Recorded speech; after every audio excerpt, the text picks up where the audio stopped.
أعوذ بالله من الشيطان الرجيم. بسم الله الرحمن الرحيم. الحمد لله الذي أنزل على عبده الكتاب ولم يجعل له عوجا قيما لينذر بأسا شديدا من لدنه ويبشر المؤمنين الذين يعملون الصالحات أن لهم أجرا حسنا ماكثين فيه أبدا وينذر الذين قالوا اتخذ الله ولدا ما لهم به من علم ولا لآبائهم كبرت كلمة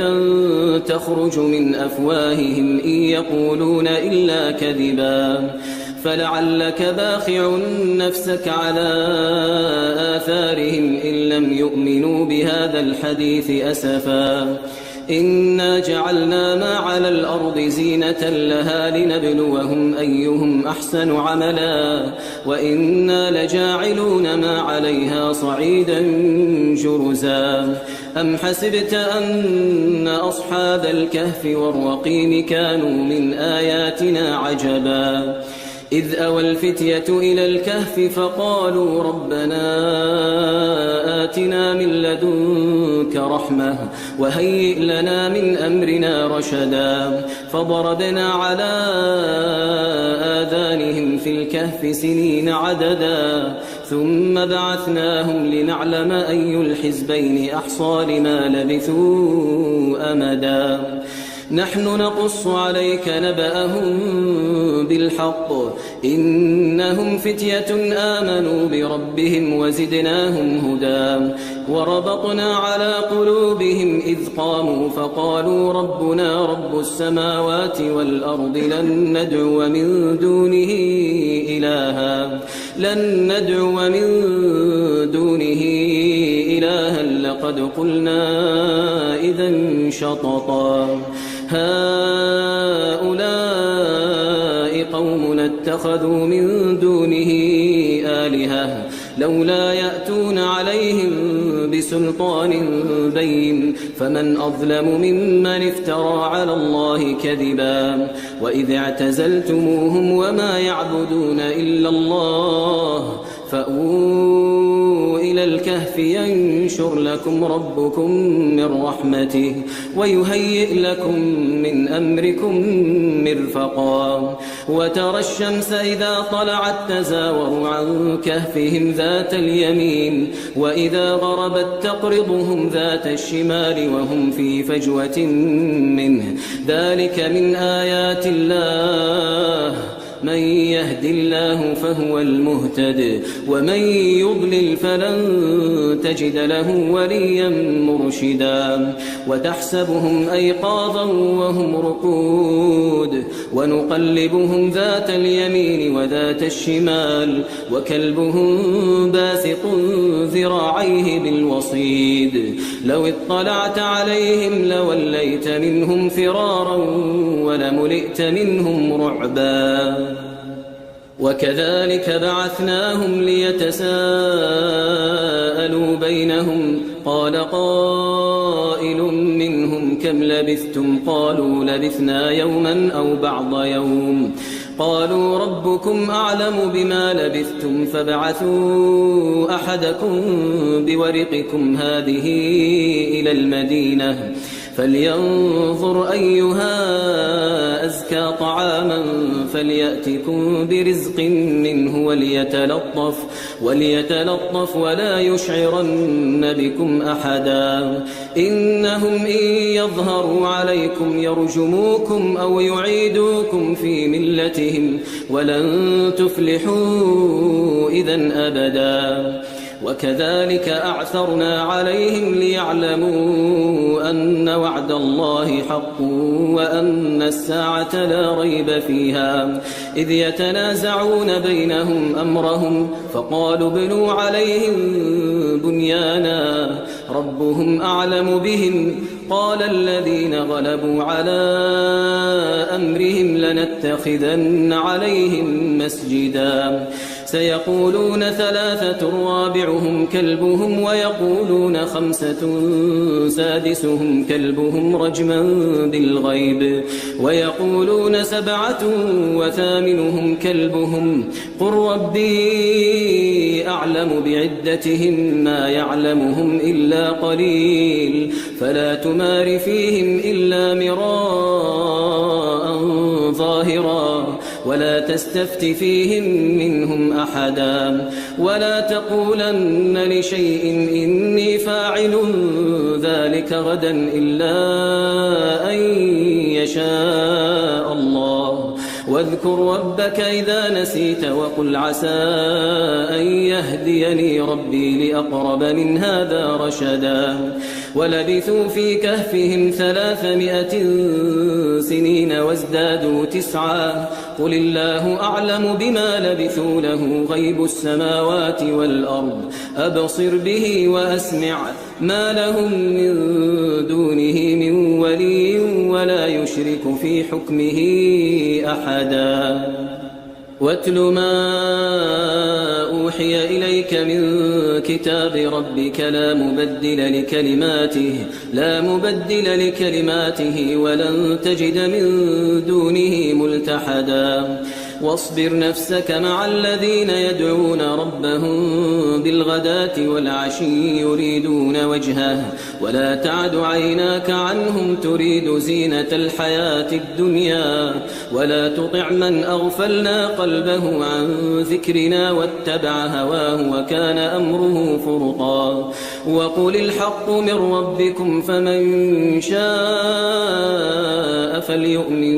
ومن شاء فليكفر إنا أعتدنا للظالمين نارا أحاط بهم سرادقها وإن يستغيثوا يغاثوا بماء كالمهل يشوي الوجوه بئس الشراب وساءت مرتفقا إن الذين آمنوا وعملوا الصالحات إنا لا نضيع أجر من أحسن عملا أولئك لهم جنات عدن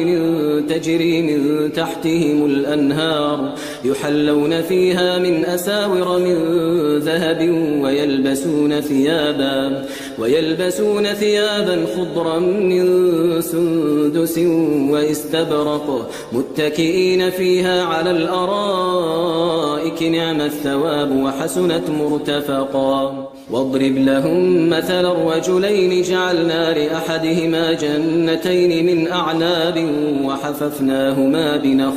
وحففناهما بنخل وجعلنا بينهما زرعا كلتا الجنتين آتت أكلها ولم تظلم منه شيئا وفجرنا خلالهما نهرا وكان له ثمر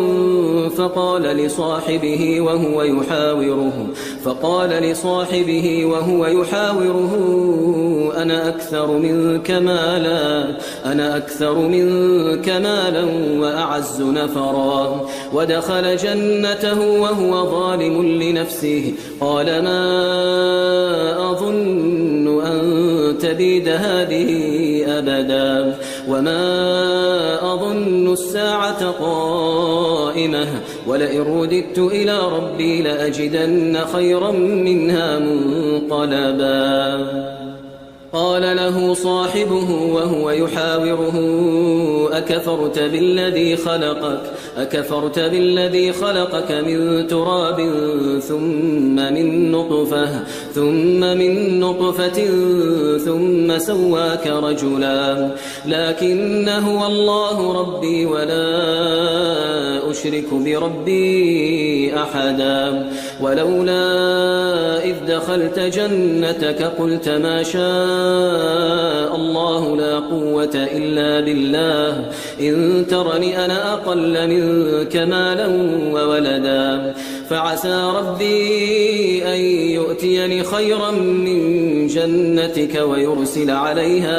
ويرسل عليها حسبانا من السماء فتصبح صعيدا زلقا أو يصبح ماؤها غورا فلن تستطيع له طلبا وأحيط بثمره فأصبح يقلب كفيه على ما أنفق فيها وهي خاوية على عروشها ويقول يا ليتني لم أشرك بربي أحدا ولم تكن له فئة ينصرونه من دون الله وما كان منتصرا هنالك الولاية لله الحق هو خير ثوابا وخير عقبا واضرب لهم مثل الحياة الدنيا كماء إن أنزلناه من السماء فاختلط به نبات الأرض فأصبح هشيما تذروه الرياح وكان الله على كل شيء مقتدرا المال والبنون زينة الحياة الدنيا والباقيات الصالحات خير عند ربك ثوابا وخير أملا ويوم نسير الجبال وترى الأرض بارزة وحشرناهم فلم نغادر منهم أحدا وعرضوا على ربك صفا لقد جئتمونا كما خلقناكم أول مرة بل زعمتم أن لن نجعل لكم موعدا ووضع الكتاب فترى المجرمين مشفقين مما فيه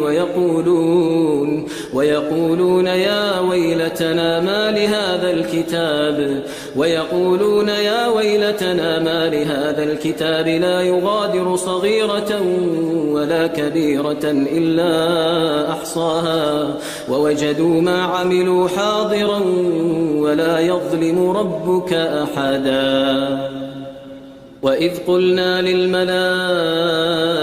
اسجدوا لآدم فسجدوا إلا إبليس كان من الجن ففسق عن أمر ربه أفتتخذونه وذريته أولياء من دوني وهم لكم عدو بئس للظالمين بدلا ما أشهدتهم خلق السماوات والأرض ولا خلق أنفسهم وما كنت متخذ المضلين عضدا ويوم يقول نادوا شركائي الذين زعمتم فدعوهم فلم يستجيبوا لهم وجعلنا بينهم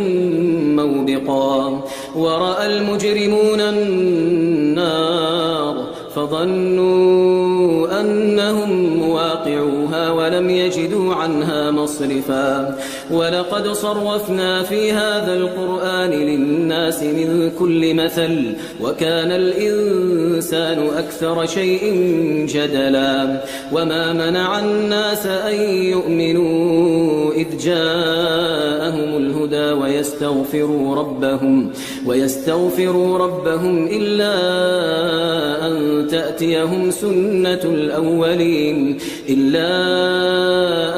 تأتيهم سنة الأولين أو يأتيهم العذاب قبلا وما نرسل المرسلين إلا مبشرين ومنذرين ويجادل الذين كفروا بالباطل ليدحضوا به الحق واتخذوا آياتي وما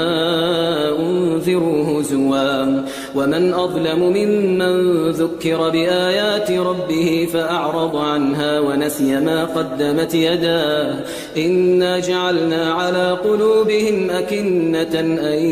يفقهوه وفي آذانهم وقرا وإن تدعوهم إلى الهدى فلن يهتدوا إذن أبدا وربك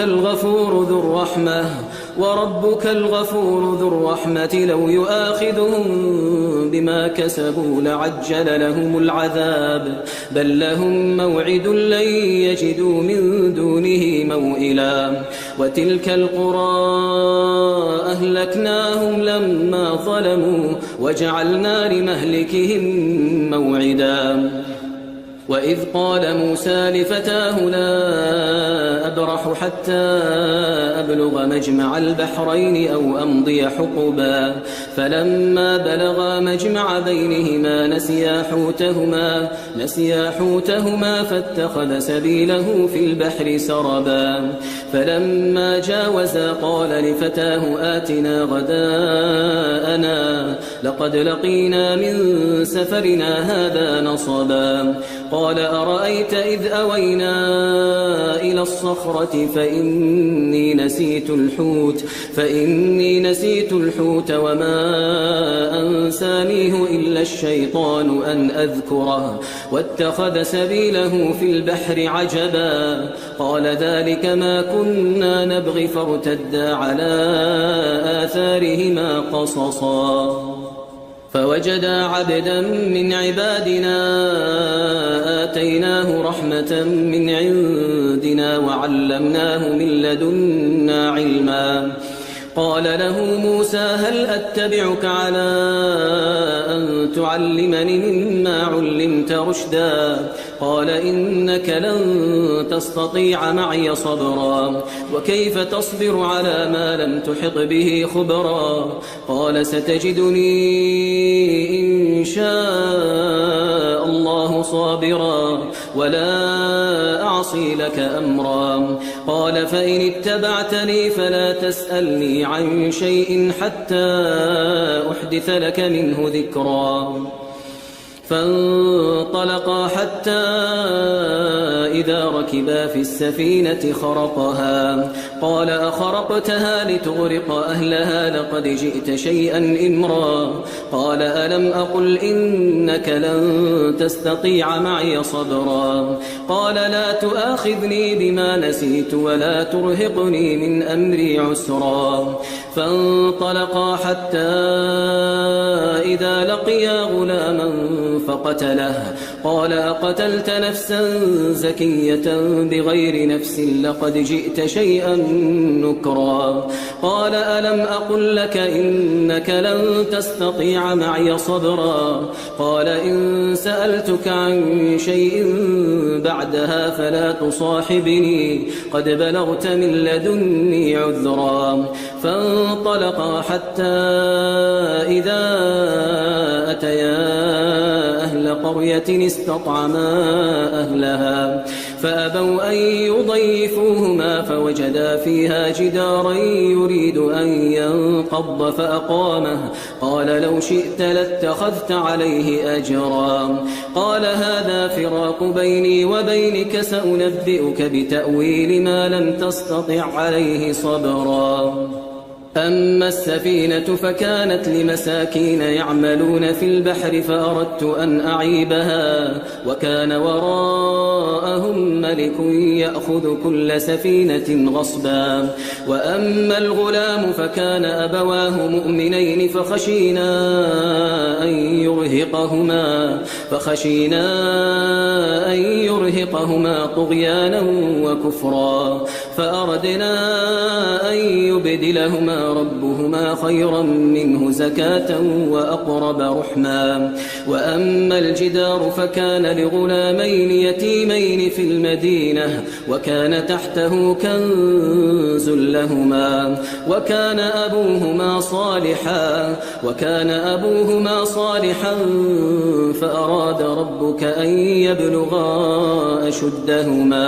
فأراد ربك أن يبلغا أشدهما ويستخرجا كنزهما رحمة من ربك وما فعلته عن أمري ذلك تأويل ما لم تسطع عليه صبرا ويسألونك عن ذي القرنين قل سأتلو عليكم منه ذكرا إنا مكنا له في الأرض وآتيناه من كل شيء سببا فأتبع سببا حتى إذا بلغ مغرب الشمس وجدها تغرب في عين حمئة ووجد عندها قوما قلنا يا ذا القرنين إما أن تعذب وإما أن تتخذ فيهم حسنا قال أما من ظلم فسوف نعذبه ثم يرد إلى ربه فيعذبه عذابا نكرا وأما من آمن وعمل صالحا فله جزاء الحسنى وسنقول له من أمرنا يسرا ثم أتبع سببا حتى إذا بلغ مطلع الشمس وجدها تطلع على قوم لم نجعل لهم من دونها سترا كذلك وقد أحطنا بما لديه خبرا ثم أتبع سببا حتى إذا بلغ بين السدين وجد من دونهما قوما لا يكادون يفقهون قولا قالوا يا ذا القرنين إن يأجوج ومأجوج مفسدون في الأرض فهل نجعل لك خرجا على أن تجعل بيننا وبينهم سدا قال ما مكني فيه ربي خير فأعينوني بقوة أجعل بينكم وبينهم ردما آتوني زبر الحديد حتى إذا ساوى بين الصدفين قال انفخوا حتى إذا جعله نارا قال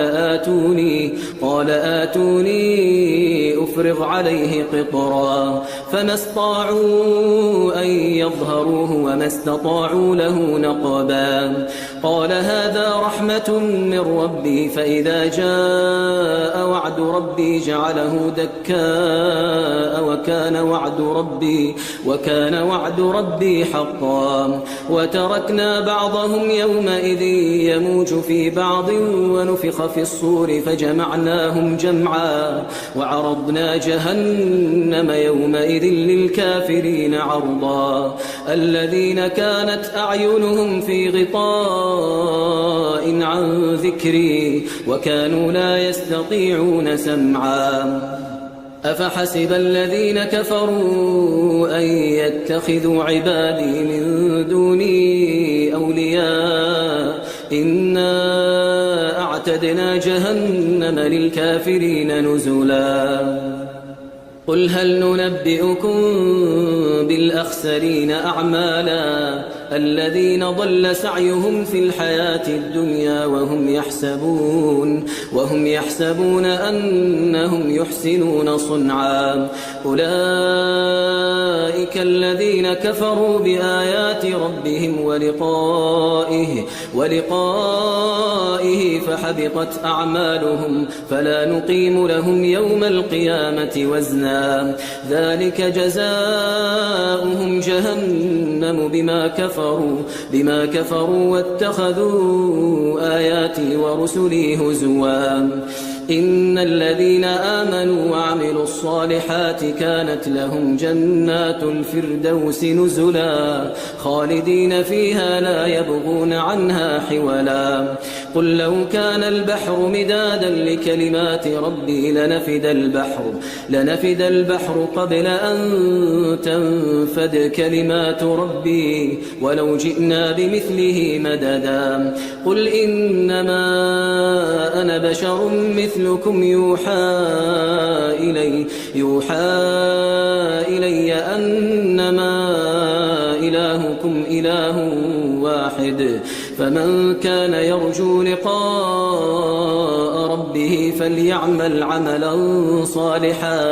فليعمل عملا صالحا ولا يشرك بعبادة ربه أحدا